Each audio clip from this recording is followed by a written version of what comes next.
संध्या के समय में आप अपने पवित्र चरणों के पास सब प्रिय संतों के बीच में बैठने का सौभाग्य दिया है। प्रभु मैं आपका हृदय से नमन करता हूँ। इस प्लेटफॉर्म पर जितने भी प्यारे प्रभु जी आपके प्रिय दास दासी भाई बहन बैठे हैं, उन सब के ऊपर आपका अनुग्रह आशीर्वाद हो। और विशेष करके ब्रदर जेनिंग्स को प्रभु तेरे प्रिय दास को तेरे हाथ में सौंपते हैं, जबकि इस प्रोग्राम को लॉन्च करने के पीछे कई और प्रिय दास लोग इनके साथ में सक्रिय सहभागिता निर्वाहन कर रहे हैं प्रभु। उन सबको भी, विशेष करके अंकल अनुसरण पानी को और भी जो अंकल है प्रभु जी जो संदेश देने के लिए, उनको हम तेरे हाथ में सौंपते हैं। बहन को जो गीत गाने के लिए है प्रभु जी, हम उनको भी तेरे हाथ में सौंपते हैं।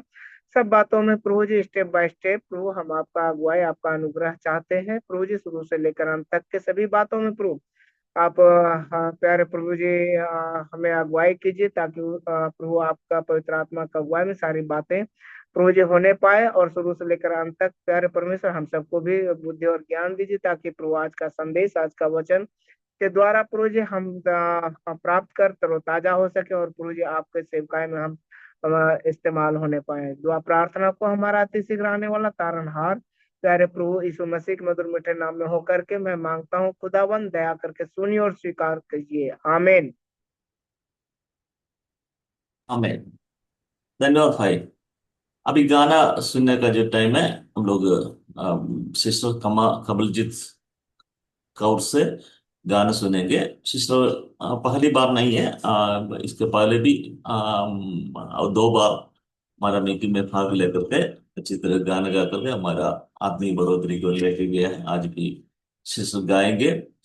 हाँ, बहन राजस्थान का श्री यमुनानगर स्वदेशी है। और अभी हम लोग को मालूम है राजस्थान काफी जो है मसीलों का पीड़ देने वाला जगह है।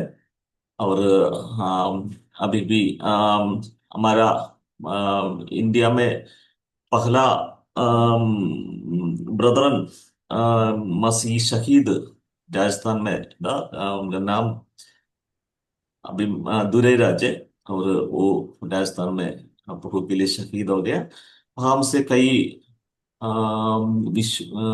लोग विश्वास में आया, जो जैसा तरतुल्यन ने कहा। और शहीदों का रक्त कलिसिया का बीज है, वैसा ही कई कलिसिया उधर स्थापना हुआ। हाँ का एक फल है। सिस्टर कमलजीत, हम लोग आज उनसे गाना सुनेंगे। Okay, we can start. प्रभु के नाम की महिमा हो। आइए हम प्रभु की महिमा के लिए दो गीतों को गाएंगे। हे मेरे मन यहोवा को धन्य धन्य कहो।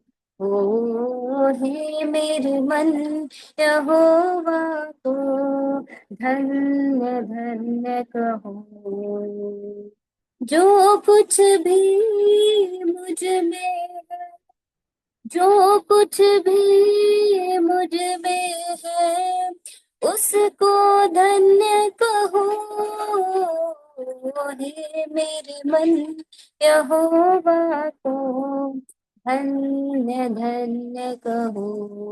ओ हे मेरे मन यहोवा को धन्य धन्य कहो।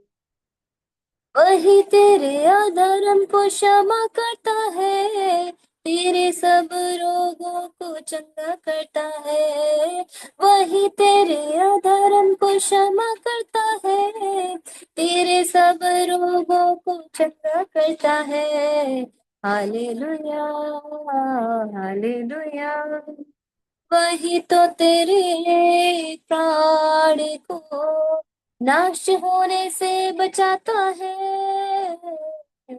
ये मेरे मन यहोवा को धन्य धन्य कहो।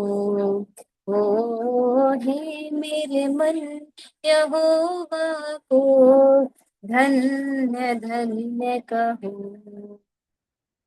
सत्यानाश के गाड़े से मुझे निकाला, दलदल के कीट से मुझे उबारा। सत्यानाश के गड्ढे से मुझे निकाला, दलदल के कीट से मुझे उबारा। Hallelujah hallelujah. मेरे पैरों को दृढ़ किया है, चट्टान पर खड़ा किया है। मेरे मन यहोवा को धन्य धन्य कहो। हो हे मेरे मन यहोवा को धन्य धन्य कहो। यहोवा के दूतों उसको धन्य कहो, हे सारी सृष्टि उसको धन्य कहो। हे यहोवा के दूतों उसको धन्य कहो, हे सारी सृष्टि उसको धन्य कहो। धन्य धन्य हो उसके राज्य के सब स्थानों में यहोवा को धन्य कहो। हे मेरे मन यहोवा को धन्य धन्य कहो। हे मेरे मन यहोवा को धन्य धन्य कहो। एक और गीत प्रभु की महिमा के लिए गाएंगे। कितना मधुरतम है प्रभु तेरे आंगन में वास करना, कितना मधुरतम है, कितना मधुरतम है प्रभु तेरे आंगन में वास करना, कितना मधुरतम है। सेनाओं के यहोवा तेरा निवास स्थान क्या ही प्रिय है। सेनाओं के यहोवा तेरा निवास स्थान क्या ही प्रिय है। कितना मधुरतम है प्रभु तेरे आंगन में वास करना, कितना मधुरतम है। आंगन में तेरे वास करना मैं निरंतर चाहता रहूं।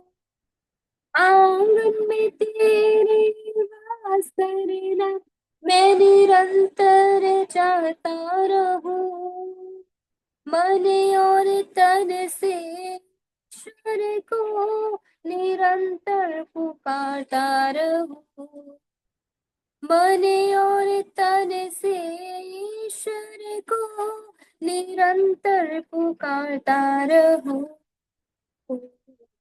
कितना मधुरतम है प्रभु तेरे आंगन में वास करना, कितना मधुरतम है।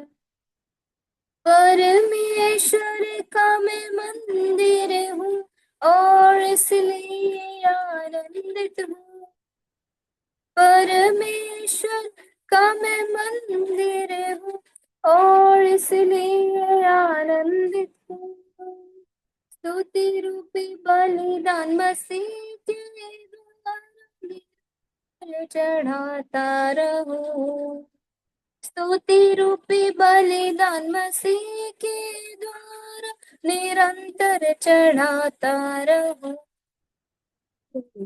कितना मधुरतम है प्रभु तेरे आंगन में वास करना, कितना मधुरतम है।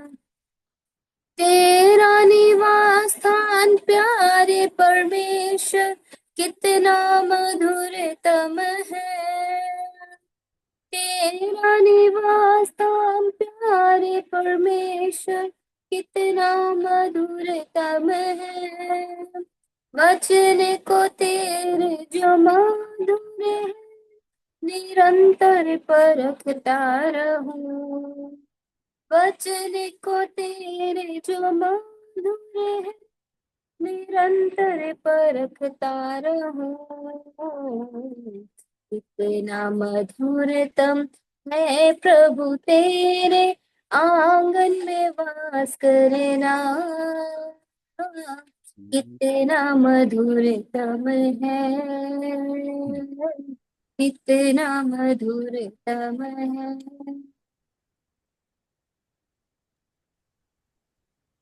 तो मेरा धन्यवाद करते हैं सिस्टर कमलजीत से। प्रभु आगे भी सुंदर गीतों के द्वारा प्रभु की महिमा करने के लिए आपको आशीष करें। Now it is over to Titus John and Sravani. Okay, thank you all once again. And glory for the Lord for granting me this opportunity to come again in this evening. आज शाम को इस प्रकार आपके बीच में उपस्थित होने के लिए प्रभु ने मदद किया। प्रभु का धन्यवाद।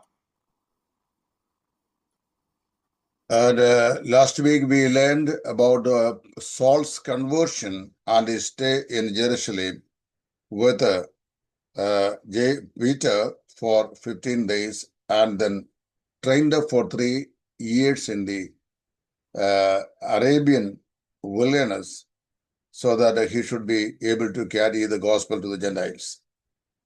हमने पिछले सप्ताह शाऊल के पश्चाताप, उसका परिवर्तन और उद्धार और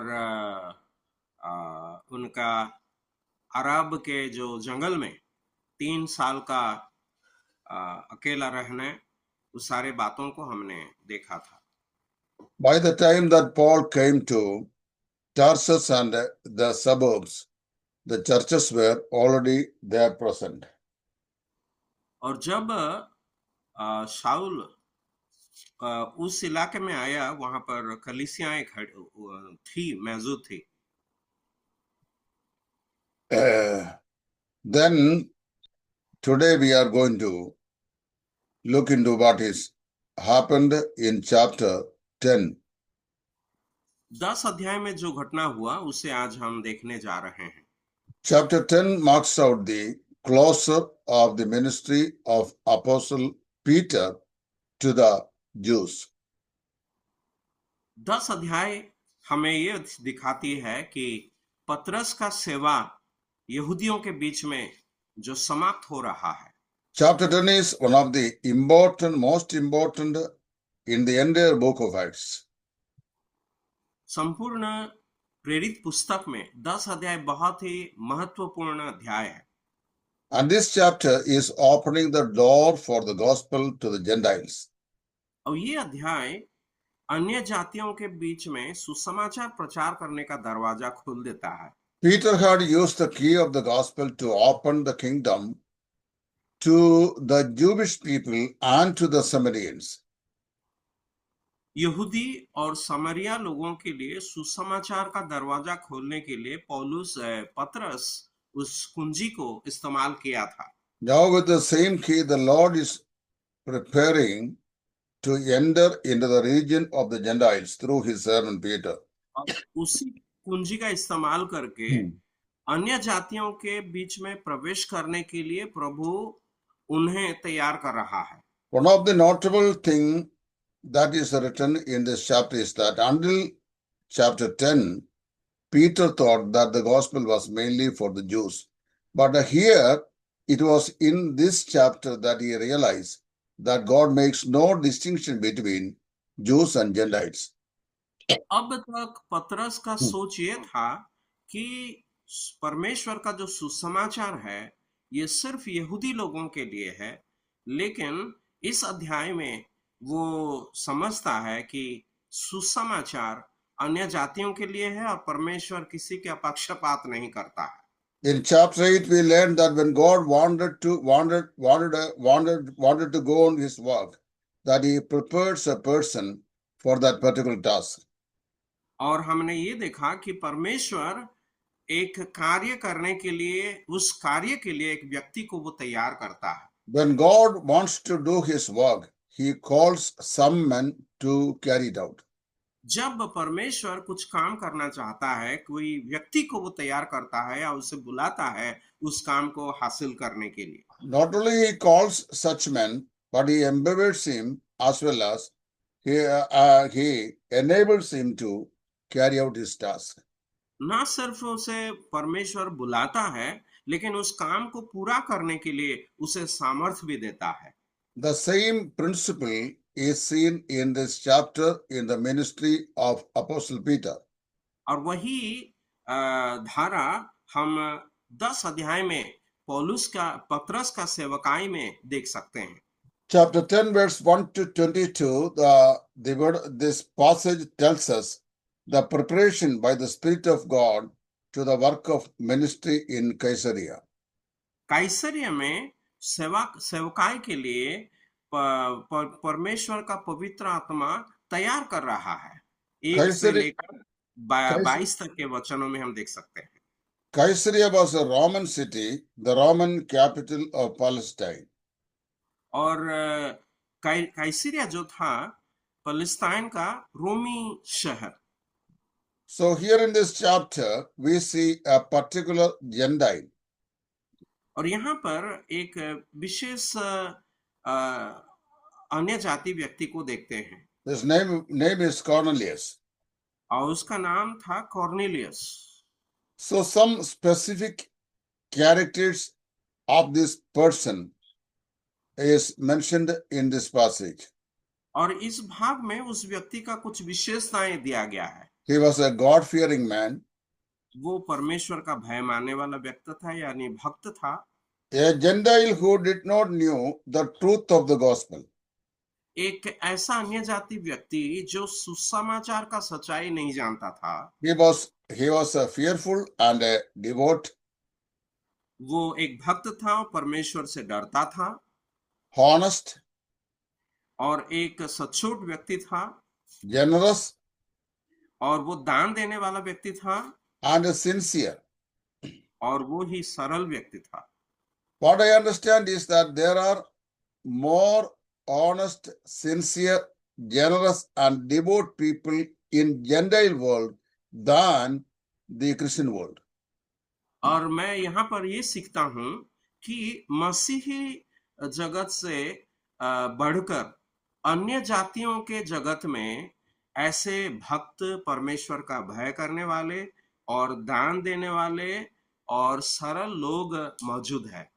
I personally know many people in the Gentile community who behaves and they work better than the so-called Christians and the separated. और मैं ऐसे कई लोगों को देखा जो अन्य जातियों के हैं, लेकिन वे मसीही लोगों से भी बहुत अलग, जो भक्त हैं, जो परमेश्वर को डरते हैं और बहुत ही उदार चित्त वाले लोग हैं। Cornelius was a military expert. और कॉर्नेलियस जो था एक सेना का सूबेदार, पलटन का सूबेदार। Yet he was a devout, generous, honest and a sincere person, but he was not a saved person. फिर भी वो एक भक्त था और एक उदारवादी व्यक्ति था, ध्यान देने वाला व्यक्ति और एक सरल व्यक्ति था, फिर भी वो उद्धार नहीं पाया था। A person may have possessed all the above stated characteristics, yet he can be a lost person. एक व्यक्ति के जीवन में ये सब अच्छा गुण सब हो सकता है जो सब हमने अभी बताया, लेकिन वो व्यक्ति खोया हुआ व्यक्ति है। Some people, they falsely believe if a person is himself is a devout, a generous, a sincere and a prayerful man, God will consider him. कुछ लोगों का मानना यह है, अगर कोई ऐसी सरल लोग है, भक्त लोग है, परमेश्वर का भय मानने वाले हैं, प्रार्थना करने वाले हैं, वो उद्धार नहीं पाने से भी परमेश्वर उनके बारे में कुछ अच्छा सोच रखेगा। No, God will not look into such things.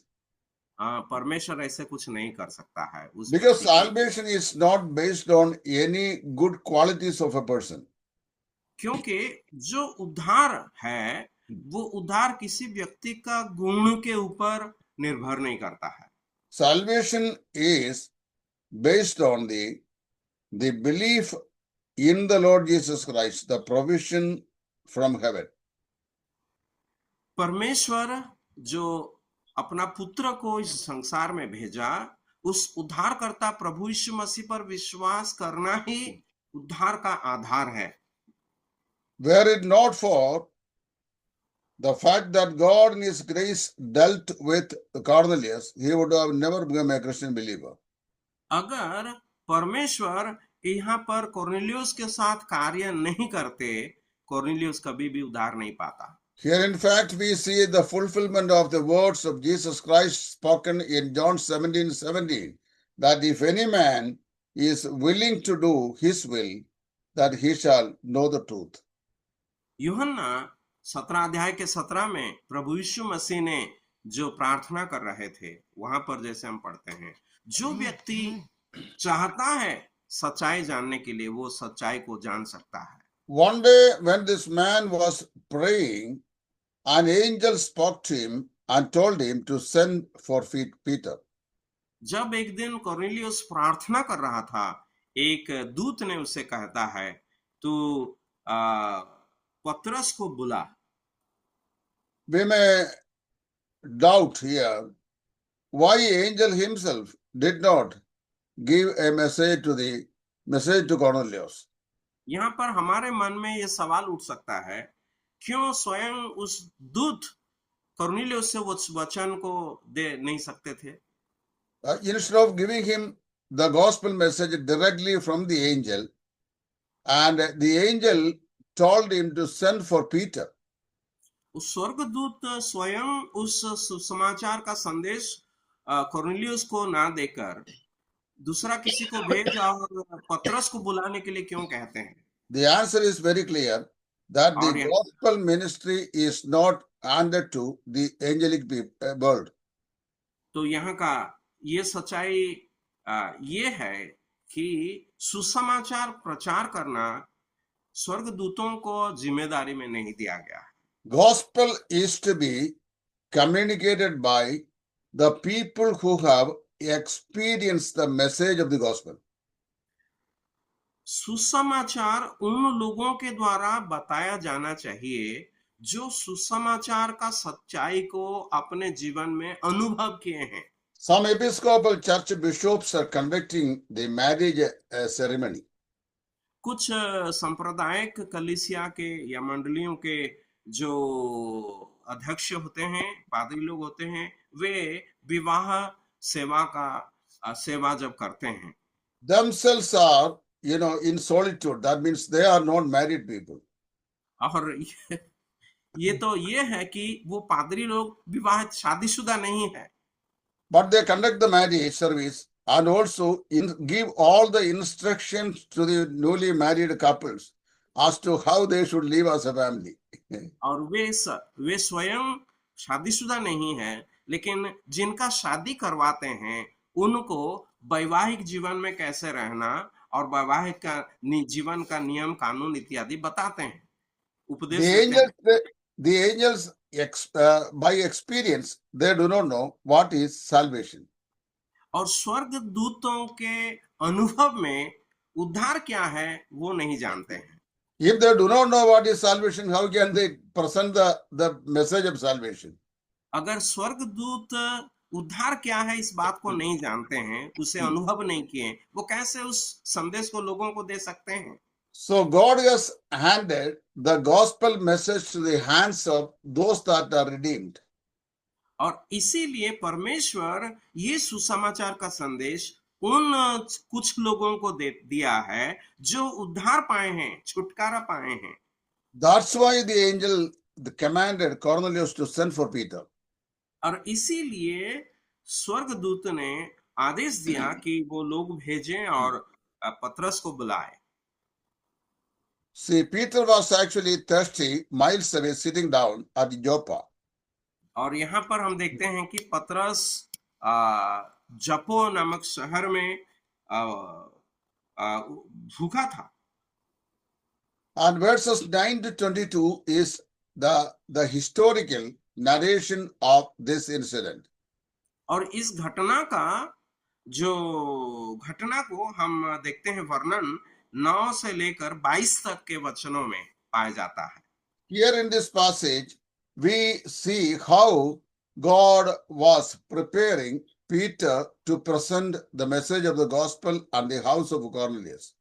और यहाँ पर परमेश्वर पतरस को तैयार कर रहा था कि कुरनेलियुस के भवन में सुसमाचार को कैसे वो वर्णन करेगा या वो पहुंचाएगा। Whenever God is at work, he leads both ends of the line. जब परमेश्वर काम करना चाहता है, वे दोनों तरफ में वो काम करते हैं। We have very often we see some false teachers on this social media platform saying, the Spirit of the Lord spoke to me and showed me this and that. और आजकल हम इस गणमाध्यम में देखते हैं जो कई प्रचारक लोग होते हैं, वो लोग कहते हैं कि परमेश्वर का आत्मा यानी परमेश्वर मुझसे ये बात कहा है। When the Lord God works, that he leads at both ends of the line. लेकिन यहाँ पर हम देखते हैं कि परमेश्वर जब काम करता है और कुछ करने के लिए या बोलने के लिए चाहता है, दोनों तरफ उस बात को वो पहुंचाता है। The very time Cornelius had the appearance of the angel and the vision, Peter was sitting far away in Joppa in an upper room, and where he was also in a trance, and he saw a vision. जब कोर्नेलियुस कैसरिया में यहाँ पर प्रार्थना करने समय स्वर्गदूत का दर्शन पाता है, इन सारे बातों को वो सुनता है, उस समय बहुत दूर में जफो नामक शहर में पतरस एक गृह के छत पर प्रार्थना कर रहा था और वो भी परमेश्वर का उस वाणी को सुन रहा है। He had a vision of a basket coming down from heaven. और वो ऐसा एक दर्शन देखा जहां पर एक बहुत बड़ा चादर स्वर्ग से उतर के, आसमान से उतर के आ रहा है। The basket contained all kinds of living creatures in it. उस चादर के चादर में हर प्रकार का प्राणी, जीव जंतु भरा हुआ था। Then he heard a voice speaking to him, "Arise, cut and eat." और एक आवाज उनको सुनाई दिया, पतरस उठ, मार और खा। He interrupted the voice, spoke to him, saying, "No, it's not, Lord, like that. Anything that is unclean, that I will not eat." और पतरस ने इस वाणी को इनकार करके वो कहता है, नहीं प्रभु, कदापि नहीं, क्योंकि मैंने कभी कोई अपवित्र या शुद्ध वस्तु नहीं खाई है। Then the voice said him, "Say not what God cleanses unclean. Arise and cut and eat." तो वो आवाज फिर से उसे सुनाई देता और कहता है, जो कुछ परमेश्वर ने शुद्ध ठहराया है, उसे तू अशुद्ध मत कह, और उठ और खा। Thrice he heard the voice speaking to him. और इस बात को 3 बार वो सुनता है, उस आवाज उसे कहना। And after that the basket was taken back to heaven. और उसके बाद वो चादर फिर से आसमान की ओर उठाया लिया गया। Peter was on contemplation as to what was the vision that he had seen. ये दिख करके पतरस अब ध्यान में है, वो विचार कर रहा है कि ये किस प्रकार का दर्शन हो सकता है, इसका मतलब क्या हो सकता है। While he was meditating about the vision which he had seen, then 3 men came to the door of the house where he was staying. और जब इस दर्शन के बारे में वो विचार ही कर रहा था मन में, उस समय जिस घर में वो रहता था, उसी घर के फाटक के पास 3 व्यक्ति वहां पर आते हैं। 2 servants and 1 soldier, 1 guard, that's 1 soldier. 2 सेवक लोग थे और 1 सिपाही था। Peter inquired why these men had come there. और पतरस ने ये जानना चाहा कि ये लोग क्यों आए हैं वहां पर। And they informed him, saying that Cornelius had a vision in which Peter coming and speaking to him the way of salvation. और उन लोगों ने पतरस से इस बात कहते हैं, कोर्नेलियुस नामक एक व्यक्ति प्रार्थना कर रहा था और उस प्रार्थना में वो दर्शन पाया। उस दर्शन में पतरस नामक एक व्यक्ति वहां पहुंचकर उनके घरानों को परमेश्वर का सुसमाचार सुना रहा है। Till this time, Peter thought the gospel is specially intended for his own people.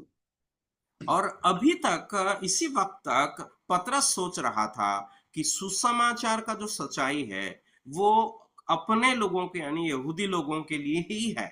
The Jews usually they consider the Gentiles as unclean people. और साधारणतः कहा जाए तो यहूदी लोग अन्य जातियों को अशुद्ध करके समझते या मानते हैं। Within this time, Peter had preached the gospel to the Jews in Jerusalem and to the halfway Jews in Samaria. अब तक पतरस यरूशलेम में यहूदी लोगों को सुसमाचार सुनाया था और 8 अध्याय में आधा अन्य जाति लोग जो है वो सामरी के लोग उनको भी सुसमाचार सुनाया था। Even though he had received the Great Commission, what we read in Matthew 28, 19 and 20, that up to this time, he was confined to the region of the Jews to present the gospel to them. मत्ती 28 अध्याय के 18-19 में प्रभु यीशु मसीह ने जो महान आदेश दिया सुसमाचार प्रचार हर लोगों के बीच में करने के लिए, फिर भी सुसमाचार प्रचार पतरस यहूदी लोगों के बीच में ही सीमित रखा था। And now the Lord told him, arise and go with the men into the house of Cornelius. और जब उन लोगों से बातें कर रहा था, परमेश्वर ने पतरस से कहता है, उठ और इन लोगों के साथ कॉर्नेलियस के घर जा। When God gives a vision, he speaks to both ends. जब परमेश्वर एक दर्शन देता है, उस दर्शन का बात दोनों तरफ वो देता है, दोनों व्यक्ति को देता है अलग अलग जगह में। I still remember some years ago, one man came to a known family near to my house to borrow some amount of money, saying him that the Lord spoke to him to arise, go and ask so and so this much amount of money in debt. और मुझे मेरा याद हो रहा है कि कई साल पहले मेरे एक पड़ोसी के घर में जो पैसे वाले लोग थे, एक पास्टर ने आकर के उनसे कहता है कि परमेश्वर ने मुझसे कहा है कि तुम्हारे घर जाकर के और पैसा मांगने के लिए। But when he came to this house, the man said, but the Lord did not inform me the way that he told you. लेकिन जब वो जाकर के पास्टर साहब उस व्यक्ति से पैसा मांगने लगा तो वो कहते हैं, लेकिन प्रभु तो मुझे अभी तक कुछ नहीं बताया इसके बारे में। Then the house owner explained this portion of the scripture to the pastor who came to get the money. तब उस व्यक्ति ने इस प्रेरित के 10 अध्याय के बात को बताया उस पास्टर से। When God gave the vision to Cornelius, he had given the vision to Cornelius and Peter at the same time. और जब प्रभु ने कॉर्नेलियस को दर्शन दिया और कॉर्नेलियस को जो बात वो सुनना है, उस समय वो पतरस को भी उसी समय अलग एक स्थान में वही दर्शन देता है। And if God had given you the vision of getting money from me, then he would have also informed me, he said. और वो इस व्यक्ति उस पास्टर से कहते हैं, अगर प्रभु चाहता कि मेरे द्वारा आपको पैसा प्राप्त हो तो प्रभु आपको जैसे कहा है मुझे भी कहता। However, Peter arrived at the house of Cornelius and he witnessed a large crowd of people who were invited by Cornelius to welcome Peter and to hear of him. और इस रीति से पतरस जाकर कॉर्नेलियस के घर में पहुंचता है, जहां पर कॉर्नेलियस ने बहुत सारे लोगों को इकट्ठा किया था, अपने घर में बुलाया था ताकि वे प्रभु के दास के द्वारा वचन सुनेंगे। When he came at his house, he asked for what reason that have you sent for me? और जब कॉर्नेलियस के घर में पतरस पहुंचा, वो उनसे पूछता है, किस कारण तुमने मुझे बुलाया है? See, Peter was still clinging on that Jewish perspective that the gospel was only for the Jews. और देखिए, अभी तक यहाँ पहुंचकर भी पतरस सोच रहा है कि सुसमाचार सिर्फ यहूदी लोगों के लिए है।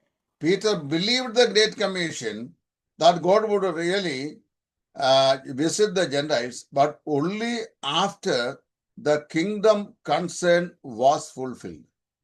और पतरस भी उस महान आदेश, प्रभु का महान आदेश पर विश्वास तो रखता था, लेकिन प्रभु राज्य स्थापन करने के बाद ही वो सब पूरा होगा करके पतरस का मानना था। Now Peter was going to learn a new program of God.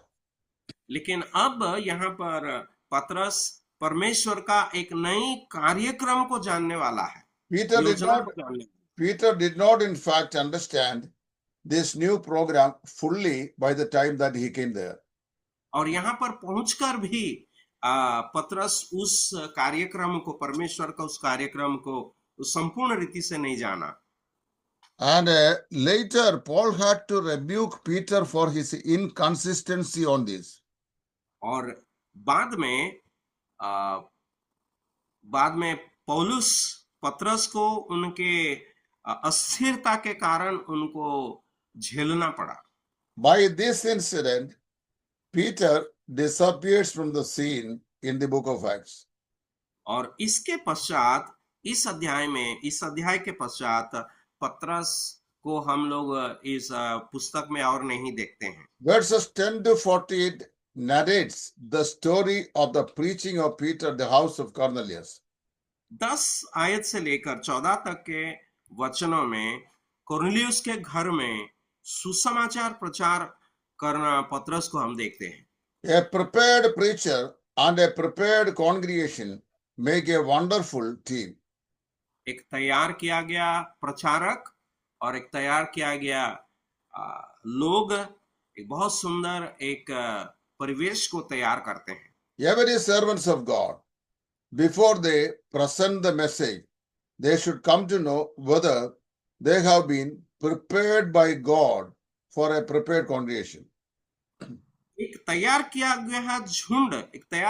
गया झुंड में सुसमाचार पहुंचाने के पहले या संदेश देने के पहले प्रभु का एक दास अपने आप से ये सवाल करना है, क्या मैं इस काम के लिए प्रभु के द्वारा तैयार किया गया हूं?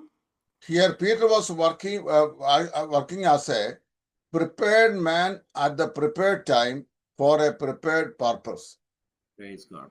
यहाँ पर प्रभु पतरस को जब इस्तेमाल कर रहा है, पतरस को ये समझ में आया कि एक तैयार किया गया समय पर, एक तैयार किया गया वचन के साथ मैं एक तैयार किया गया व्यक्ति हूं।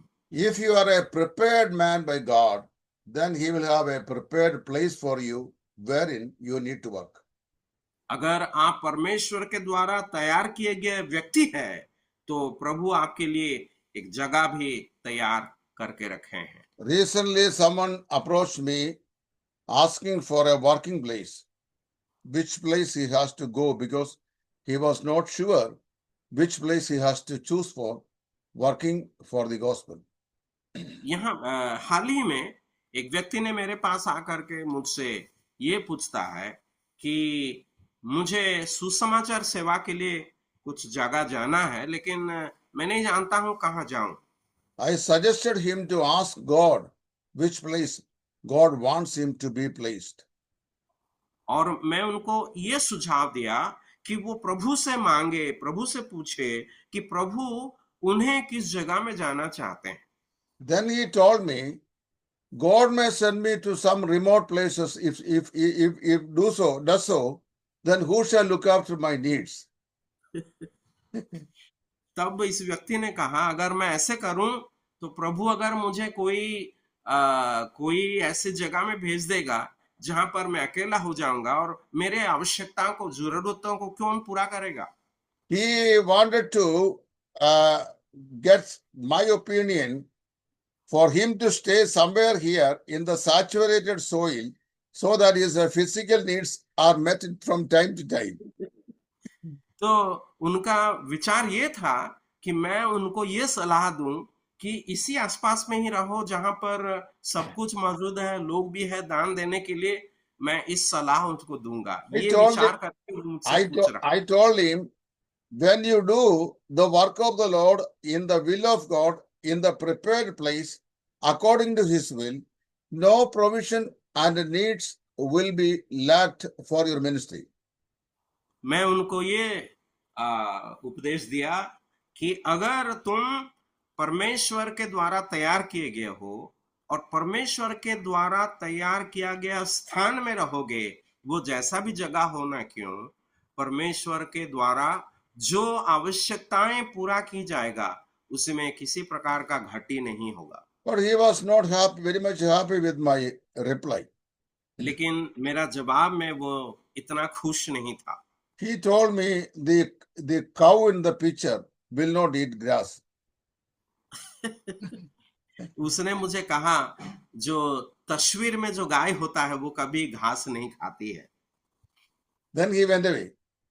और वो ऐसे कह करके वो चला गया। Some people, the gospel ministry is a profession.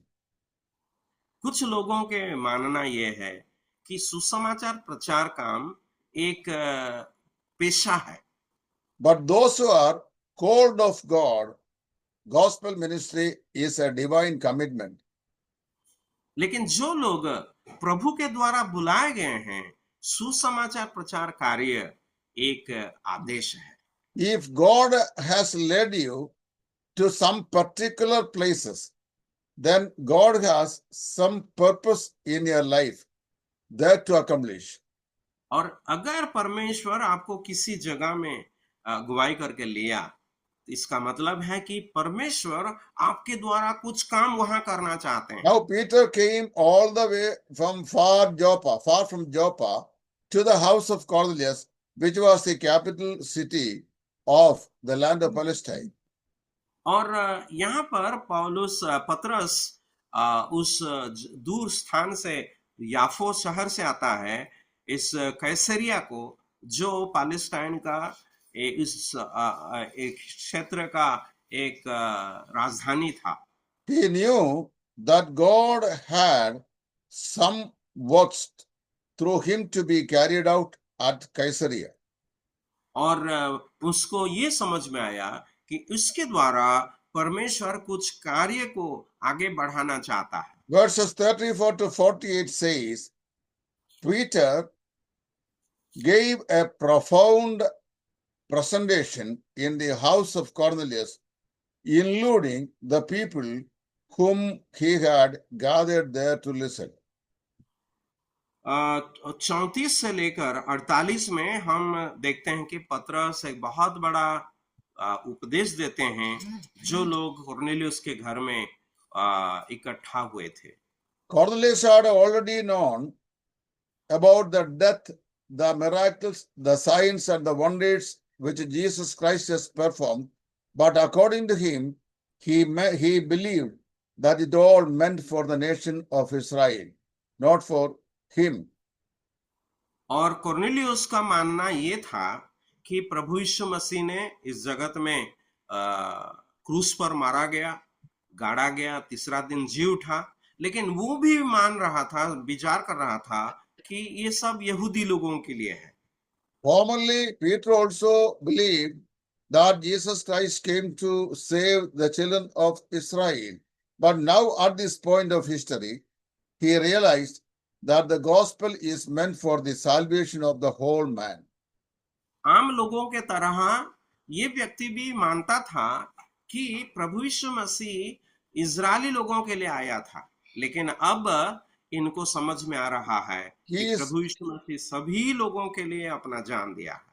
He spoke to the key truth in verse number 43. और 43 वचन में एक कुंजी वचन वो दिया, where he said, whoever believes in him will receive remission of sin. जहां पर वो कहते हैं कि जो कोई उस पर विश्वास करेगा उसके नाम के द्वारा पापों की क्षमा मिलेगी। when Peter preached the gospel of salvation to the people in the house of Cornelius, God interrupted Peter and wrought a miracle in that house. और जब पतरस वहां पर कॉर्नेलियुस के घर में सुसमाचार को इस रीति से प्रचार किया, परमेश्वर एक बहुत बड़ा आश्चर्य कर्म वहां पर किया। The people believed the word and they got saved. लोगों ने उस सुसमाचार वचन पर विश्वास किए और उद्धार पाए। When they believed the word of God, the Spirit of God was poured on them and they all received the Holy Spirit of God. और हम देखते हैं जब लोगों ने सुसमाचार पर विश्वास किया, परमेश्वर ने उसको उद्धार दिया और अपना पवित्र आत्मा उनके ऊपर उंडेल दिया। Evidence to their salvation, that their acceptance of the word of God had accompanied with the sign of speaking in tongues. और ये जो लोग प्रभु का वचन को ग्रहण किए, उद्धार किए और परमेश्वर ने उसे ग्रहण किया, उसका चिन्ह स्वरूप वे लोग अन्य भाषा में बोलने लगे। In Acts chapter 2, when the Jewish people, they believed, they received the Spirit. In order to receive the Spirit, they had to witness the Lord in baptism. और प्रेरितों के काम 2 अध्याय में जो यहूदी लोग सुसमाचार सुने और विश्वास के चिन्ह स्वरूप उनको पानी में बपतिस्मा लेने का आवश्यक था। In Samaria, in chapter 8, when the Samaritans believed, the apostles had to lay their hands upon them so that they should receive the Spirit of God. 8 अध्याय में जब सामरी के लोग प्रभु यीशु मसीह के वचन को सुने और विश्वास किए, प्रेरितों ने उनके ऊपर हाथ रखने का आवश्यक था। So there is a danger in interpreting this passage in Acts chapter 2 and verse chapter 8. और प्रेरितों के काम 2 अध्याय और प्रेरितों के काम 8वें अध्याय का व्याख्यान गलत रीति से करने का एक खतरा है। The Pentecostal charismatics insist that a person to receive the Holy Spirit of God, it is not only one has to confess and accept the Lord Jesus Christ, but he has to witness the Lord in water baptism. Otherwise, he will not receive the Spirit. और पेंटिकस समुदाय के लोग का मानना और उपदेश इस प्रकार भी देते हैं कि एक व्यक्ति उद्धार पाने के लिए और पवित्र आत्मा को ग्रहण करने के लिए सिर्फ विश्वास करने से काफी नहीं है, वो बपतिस्मा लेना है, तभी वो पवित्र आत्मा प्राप्त करेगा। And some Pentecostals, they go further and say that they are not only believing in Jesus Christ and take witnessing in baptism, but there are some holy men, just like the apostles or central pastors, have to lay their hands upon them there that should receive the Holy Spirit of God. और कुछ Pentecost लोग जो है वो मानते हैं कि सिर्फ उद्धार पाना और बपतिस्मा लेना काफी नहीं है, लेकिन उनके बीच में जो बड़े प्रमुख लोग होते हैं या उनके केंद्रीय पास्टर जो होते हैं, वे आकर के उनके ऊपर हाथ रखना है, तब वे पवित्र आत्मा का दान को प्राप्त करेंगे। But here at the house of Cornelius we see the very moment they heard and believed the word that they received the Spirit of God.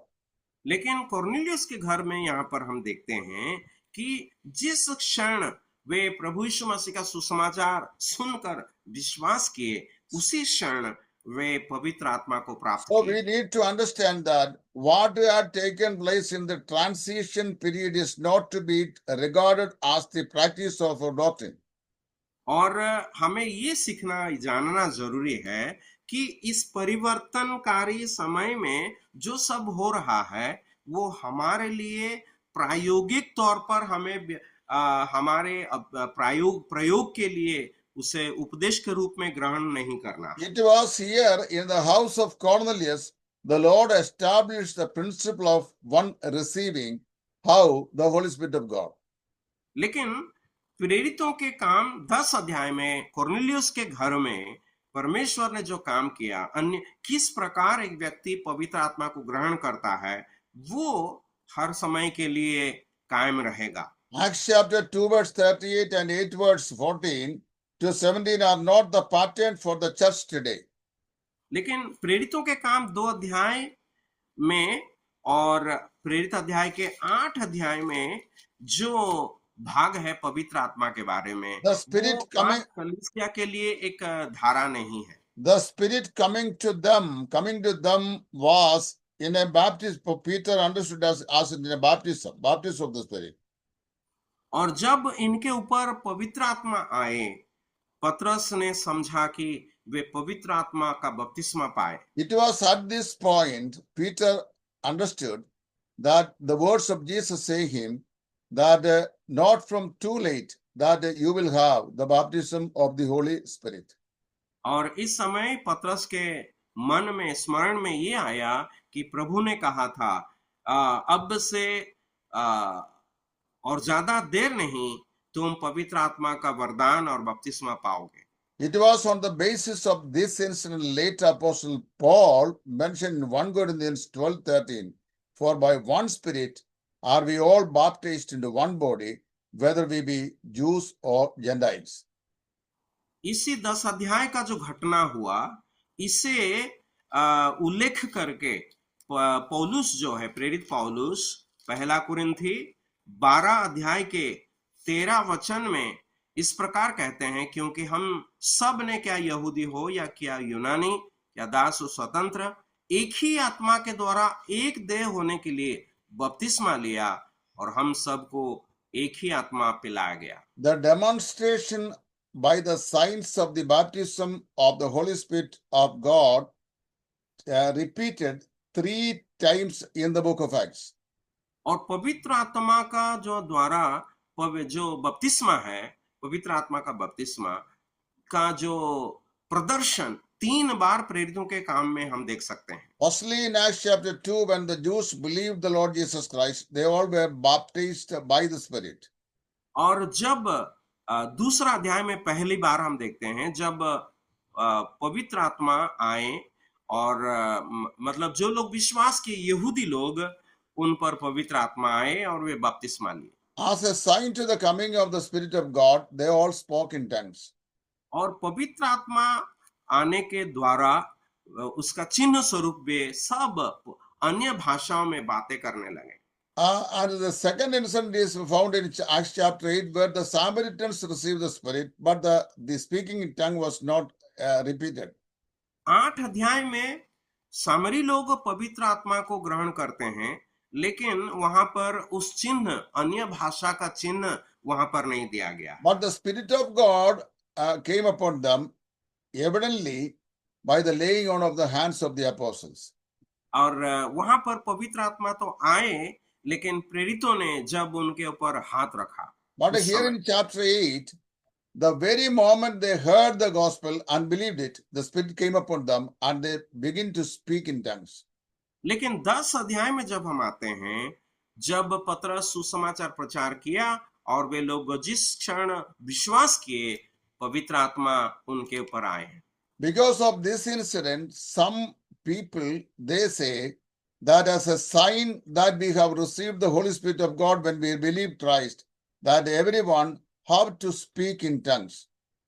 इसी कारण, इसी जो भाग में हम देखते हैं, इसी कारण कुछ लोगों का प्रचार या मानना यह है और प्रचार करते हैं कि उद्धार पाने के बाद उद्धार के चिन्ह स्वरूप हमें अन्य भाषा में बातें करना होगा। Before closing this section, I would explain why this had to be repeated in these 3 incidents. तो इन 3 घटनाओं में ये घटना को क्यों बार बार होना आवश्यक है, इसका बारे में मैं थोड़ी देर बताऊंगा। The church was formed by the baptism of the Holy Spirit in the day of Pentecost. Pentecost के दिन में कलीसिया का स्थापना हुआ पवित्र आत्मा का आविर्भाव द्वारा। And the members included only the people from the Jewish community. लेकिन वहां जितने भी लोग थे वे सिर्फ यहूदी संप्रदाय के लोग। Later in chapter 8, God added the Samaritans also to the church of Jesus Christ. 8 अध्याय में प्रभु ने सामरी लोगों को भी उस कलीसिया के साथ जोड़ दिया। By the laying on of the hand of the apostles to the Samaritans, the demonstration of the power of the Holy Spirit was there, so that the Jewish people who come from Jerusalem, they realized that it was by the same Spirit that they were saved. These people too, they were experienced salvation. तो 8 अध्याय में सामरी लोगों के ऊपर, विश्वास करने वाले सामरी लोगों के ऊपर जब हाथ रखा गया, मतलब जिन यहूदी लोगों ने, प्रभु के प्रेरितों ने पवित्र आत्मा को पाया था, वही उनके ऊपर हाथ रखने के द्वारा वो पवित्र आत्मा आया। And at the house of Cornelius, when Cornelius and his household, when they believed the Lord Jesus Christ, they received the Spirit and they begin to speak in tongues to convince the Jews who accompanied Apostle Peter to Caesarea that Cornelius and his household were saved by the same grace and by the same Spirit with which the Jews and the Samaritans were ordered to the body of Christ. 10 अध्याय में पतरस जब सुसमाचार प्रचार किया, वो अकेला नहीं आया था, उनके साथ और कुछ यहूदी लोग भी आए थे कोर्नेलियुस के घर में, और उनके सामने जब अन्य जाति के लोग प्रभु के सुसमाचार पर विश्वास किए, पवित्र आत्मा आया और प्रभु ने उसे ग्रहण किया, तो उन लोगों को, तो इसका चिन्ह स्वरूप वे अन्य भाषा में बातें करने लगे। यहूदी लोग कहाँ आए थे, वे समझ पाएंगे कि प्रभु ने उन्हें ग्रहण किया है। After these incidents, that we do not see the sign of speaking in tongues comes in relation to the coming of the Holy Spirit of God to the hearts of the believing one. इस प्रेरित 10 अध्याय के पश्चात और हम कहीं भी नहीं देखते हैं कि उद्धार पाने के बाद कि कोई व्यक्ति पवित्र आत्मा का दान प्राप्त करना यानी अन्य भाषा में बातें करने का घटना को हम नहीं पढ़ते हैं। With this incident, both the Jews, Samaritans, and the Gentiles realize that God makes no distinction between Jew and Gentiles, or are brought to the church with the same grace and by the same Spirit. और इस 10 अध्याय के घटना के पश्चात यहूदी लोगों को और सामरी लोगों को और अन्य जातियों को ये समझ में आ गया कि परमेश्वर किसी का भेदभाव नहीं करते हैं, किसी का पक्षपात नहीं करते हैं, सबों को उद्धार के द्वारा वो एक ही कलीसिया में जोड़ देते हैं। इस बात ये सब लोग समझ गए। In chapter 2, the Jews were placed in the church. दूसरा अध्याय में यहूदी लोगों को कलीसिया में जोड़ा गया। In chapter 8, the Samaritans became the part of the body of Christ. और 8 अध्याय में सामरी लोग उसी कलीसिया में मिल गए। And chapter 11, the Gentiles were also ordered to the mystic body of Christ. और 10 अध्याय में अन्य जाति के लोग भी उस प्रभु यीशु मसीह के देह के कलीसिया में, देह रूपी कलीसिया में जुड़ गए। From here on, we see the gospel is fast reaching to the Gentile world, adding the Gentiles into the body of Christ. तो इस अध्याय से हम देखते हैं कि अन्य जाति लोग भी प्रभु का सुसमाचार सुनकर और उस प्रभु के कलीसिया में शामिल हो जाते हैं। May God bless you all. We will go to the next and next. प्रभु हम सबों को आशीर्वाद करें। प्रभु की छावनी से हमें अगले सप्ताह में आगे बढ़ेंगे। Thank you. Thank you sir. प्रभु का नाम की स्तुति हो। आज का मीटिंग के लिए प्रभु को धन्यवाद देते हुए खासतौर पर टेडिस चैन को और मंडल को हृदय धन्यवाद करता है। गाने के द्वारा हम लोग को अपनी बढ़ोतरी को लेकर गया। सिस्टर कमलजीत कौर को हृदय भरा धन्यवाद करता है और शुरुआत में जो प्रार्थना में अगुवाई किया अपने मदर भाई को भी हृदय भरा धन्यवाद करता है। भाई लक्ष्मीरा आज बाग से हरिरोदय कृपया प्रार्थना में अगुवाई की कोशिश करो।